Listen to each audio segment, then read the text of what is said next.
Hello friends, வணக்கம். இன்றைக்கி வந்து வெள்ளிக்கிழமை. இன்றைக்கி என்ன சாம்பார் வைக்கணும்னு பாருங்கள். இன்றைக்கி வந்து சாம்பார் தான் வைக்க போகிறேன்.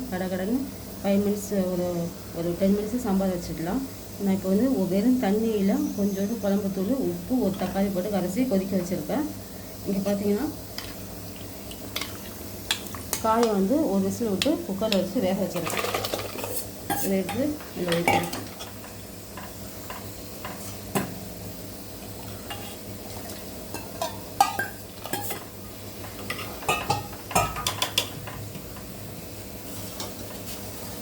அது வந்து கொஞ்ச நேரம் கொதிக்கணும். அதில் நம்ம வந்து ஆஃபீஸ் போகிறோம்னா கடை செய்யணும் அப்படிங்கிறதுக்காக என்ன செய்யணும்னா, பருப்பு வேக வச்சுட்டு காயும் தனியாக வேக வச்சுன்னு வச்சுக்கோங்களேன். இது மாதிரி கொஞ்சமாக தண்ணியை கொதிக்க வச்சு அது எல்லாத்தையும் போட்டு ஒரு தாளிப்பு கொடுத்தோம்னா சாம்பார் ரெடி ஆகிடும். இது ஒரு கொஞ்ச நேரம் கொதிக்கணும் ஃப்ரெண்ட்ஸ்.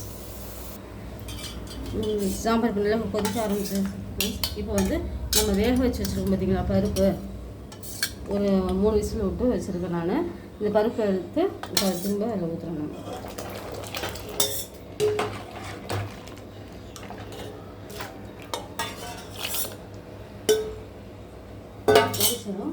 அதில் நான் வந்து ஒரு சின்ன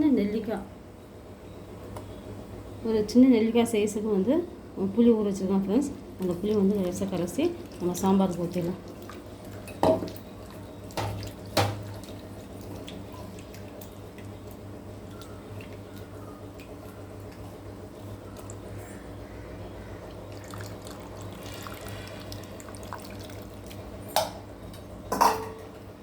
புளியை கரைச்சி ஊற்றிச்சு பருப்பு நம்ம சைடு பை சைடாக நம்ம என்ன செய்யணும்னா இந்த பற்ற வச்சு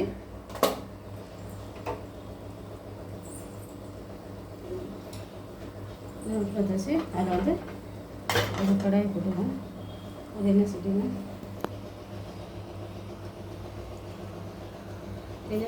கொஞ்சம் ஒரு 2 ஸ்பூன் அளவுக்கு எண்ணெய் ஊற்றிக்கலாம் ஃப்ரெண்ட்ஸ். இப்போ கடுகு கொஞ்சம் போட்டுக்கலாம். கடுகு போட்டு கடுகு கொஞ்சம்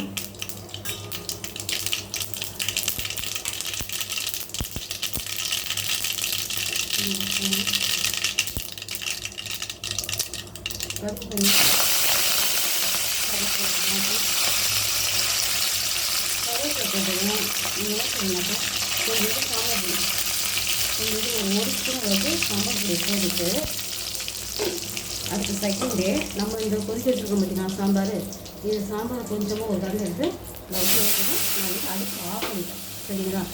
அடுப்பு ஆஃப் பண்ணிவிட்டு கொஞ்சம் ஊற்றி, ஏன்னா அந்த சாம்பார் பொடி வந்து தீய விடக்கூடாது. இதே மாதிரி நீங்கள் தாளித்து நீங்கள் ஊற்றினீங்கன்னா அந்த டேஸ்ட் வந்து நம்ம ஹோட்டல் சாம்பார் மாதிரி நல்லா வாசனையாக நல்லாயிருக்கும். எடுத்து இந்த தாளிப்பு எடுத்து சாம்பார் ஊற்றிச்சு. அதுதான் ப்ளஸ் ஒரு கொதி வந்ததும் கொத்தமல்லி கருவேப்பிலை கட் பண்ணி அதில் போட்டோம்னாக்கா நமக்கு நல்லா வாசனையான சாம்பார் வந்து ரெடி ஆகிடும். இங்கே பாருங்கள், நல்லா சவு அவரைக்காய் எல்லாமே போட்டு சாம்பார் வச்சுருக்கோம்.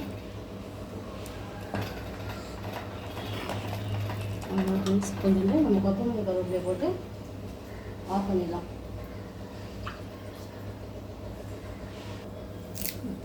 அந்த கொதி வந்துச்சு ஃப்ரெண்ட்ஸ், நம்ம வந்து கொத்தமல்லி கருவேப்பிலை போட்டு ஆஃப் பண்ணிடலாம். அவ்வளோதான், சாம்பார் ரெடி. நீங்களும் ட்ரை பண்ணி பாருங்கள். பிடிச்சிருந்தா மனைவி மார்க்கெட் சேனலை சப்ஸ்கிரைப் பண்ணுங்கள் ஃப்ரெண்ட்ஸ். தேங்க்யூ.